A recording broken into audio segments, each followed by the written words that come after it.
মধ্যপ্রাচ্যের বাতাসে এমন এক উত্তেজনা ভাসছে যা যে কোনো মুহূর্তে বিস্ফোরণে পরিণত হতে পারে।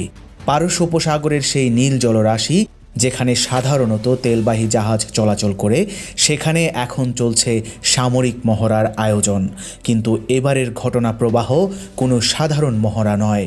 গত কয়েক সপ্তাহে যা কিছু ঘটে গেল তা বিশ্ব রাজনীতির মানচিত্র চিরতরে বদলে দিতে পারে বলে মনে করা হচ্ছে। পুরো পরিস্থিতিটা যেন দাবার বোর্ডে সাজানো এক জটিল খেলা। প্রতিটি চাল এতটাই হিসেব করে দেওয়া যে একটা ভুল পদক্ষেপ সব কিছু তছনছ করে দিতে পারে। রাজা, মন্ত্রী, ঘোড়া সব যার যার জায়গায় অবস্থান নিয়ে ফেলেছে, তবে সবচেয়ে ভয়ঙ্কর গুটিটা এখনও কারো চোখে পড়েনি। সেটা লুকিয়ে আছে সমুদ্রের 1000 মিটার গভীরে, নিঃশব্দে, অদৃশ্য হয়ে, যেন অপেক্ষায় আছে সঠিক মুহূর্তের জন্য। শুরুটা করতে হবে আমেরিকার পদক্ষেপ দিয়ে। মার্কিন যুক্তরাষ্ট্র তাদের সবচেয়ে শক্তিশালী এয়ারক্রাফট ক্যারিয়ার মোতায়েন করেছে ইরানের একদম কাছের সমুদ্রে।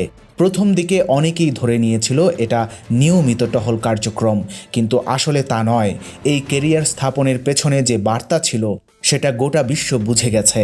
আমেরিকা সরাসরি ঘোষণা দিয়ে দিল যে তারা এখানে আছে এবং সব কিছু দেখছে। প্রয়োজন হলে পদক্ষেপ নিতে দ্বিধা করবে না। শুধু এই একটি চালই পুরো অঞ্চলকে উত্তপ্ত করে দেওয়ার জন্য যথেষ্ট ছিল। কিন্তু গল্প এখানেই শেষ হয়নি। ঠিক 48 ঘন্টার মধ্যে এমন কিছু ঘটল যা কেউ আন্দাজ করতে পারেনি। চীনের বন্দর থেকে রওনা দিল একটি বিশাল যুদ্ধ জাহাজের বহর। এই বহরে ছিল চীনের নিজস্ব এয়ারক্রাফট ক্যারিয়ারও। চীন কোনো কথা বলেনি, কোনো আনুষ্ঠানিক বিবৃতি দেয়নি, শুধু নীরবে জাহাজগুলো পাঠিয়ে দিয়েছে। এই নীরবতাই যেন সবচেয়ে জোরালো বার্তা হয়ে দাঁড়িয়ে আছে। দুই পরাশক্তি এখন প্রায় মুখোমুখি অবস্থানে। তবে এই দুয়ের মধ্যেই আরেকটি খেলোয়াড় ছিল যার নাম রাশিয়া। রাশিয়া কিন্তু সবার মতো চাল দেয়নি। তারা আকাশে যুদ্ধ বিমান পাঠায়নি, সমুদ্রের উপরে বিশাল যুদ্ধ জাহাজও মোতায়েন করেনি। তারা পাঠিয়েছে এমন কিছু যা খালি চোখে দেখা যায় না, যার অস্তিত্ব অনুভব করাও সম্ভব নয়। এটা সমুদ্রের গভীরে লুকিয়ে থাকতে পারে মাসের পর মাস, আর যখন আঘাত করে তখন কেউ বুঝতেও পারে না আসলে কি হলো।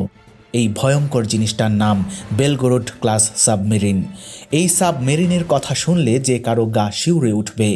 অনেকেই একে বলছে সমুদ্রের নিচে ঘুমিয়ে থাকা দানব। এই তুলনা মোটেও বাড়িয়ে বলা নয়, বরং বাস্তবতা হয়তো এর চেয়েও ভয়াবহ। পৃথিবীতে এখন পর্যন্ত যতগুলো সাবমেরিন তৈরি হয়েছে তার মধ্যে এটাই সবচেয়ে বড়। দৈর্ঘ্যে এটা 184 মিটার। 2টা ফুটবল মাঠ পাশাপাশি রাখলে যতটা হয় ঠিক ততটাই। উচ্চতায় 15 মিটার আর ওজনে 300 টনের কাছাকাছি। এতটাই বিশাল যে এর ভেতরে আরেকটা ছোট সাবমেরিন অনায়াসে জায়গা পেয়ে যায়। হ্যাঁ, ঠিকই শোনা হচ্ছে, একটা সাবমেরিনের পেটের মধ্যে আরেকটা সাবমেরিন। এটাই রাশিয়ার প্রযুক্তি এবং সামরিক শক্তির নমুনা। শুধু বড় হলেই তো হয় না, বড় মানে সহজে ধরা পড়ে যাওয়ার কথা। কিন্তু এখানেই আসল রহস্য লুকিয়ে আছে। এই সাবমেরিন পানির নিচে চলার সময় কোনো শব্দ করে না, এমনকি বুদবুদও তৈরি হয় না। সমুদ্রের পানি যেমন স্বাভাবিক থাকে ঠিক সেভাবেই থাকে, ফলে রাডার দিয়ে এটাকে শনাক্ত করা প্রায় অসম্ভব। বিশ্বের সবচেয়ে উন্নত প্রযুক্তি দিয়েও এই সাবমেরিনকে ট্র্যাক করা যায় না।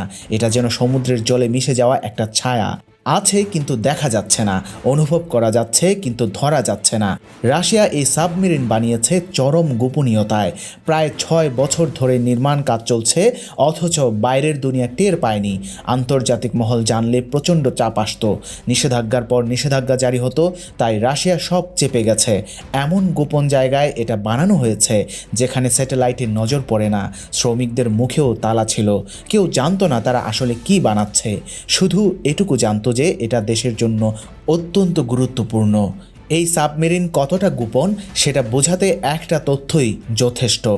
গত 4 বছরে এটা মাত্র 2 বার মানুষের সামনে এসেছে, মাত্র 2 বার।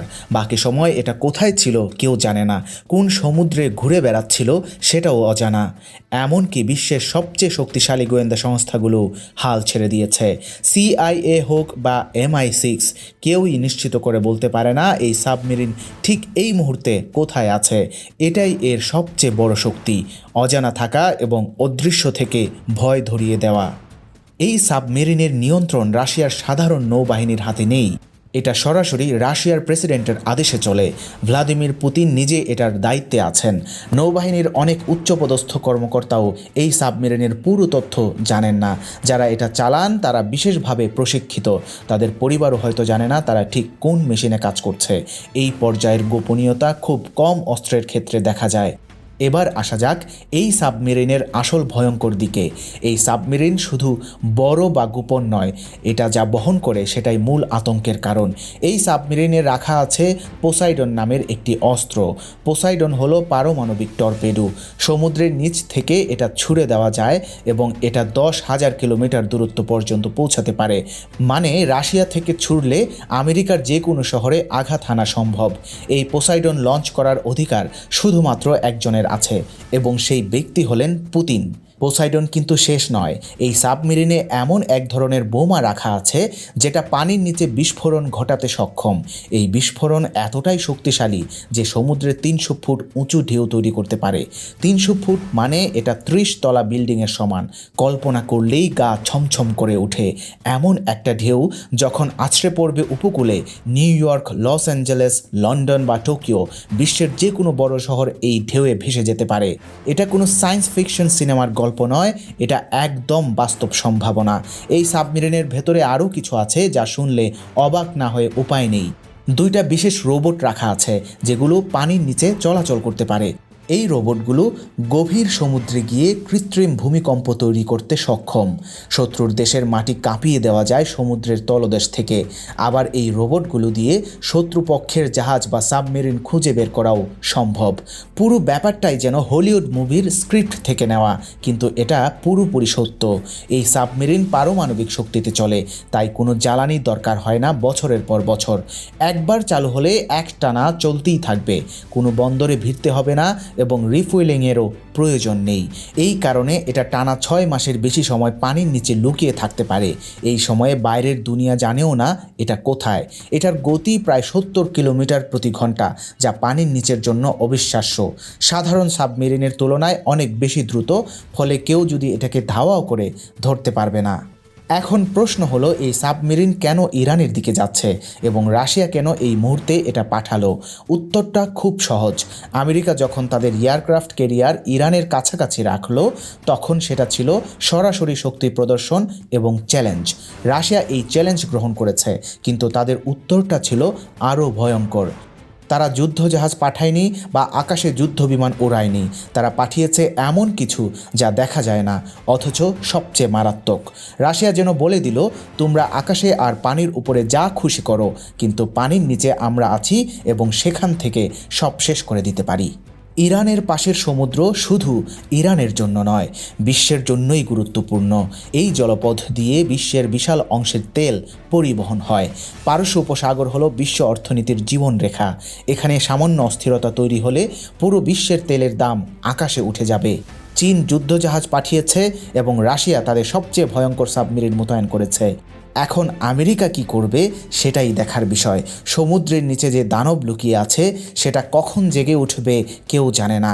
হয়তো জাগবেই না, কিন্তু যদি জাগে তাহলে পৃথিবী আর আগের মতো থাকবে না।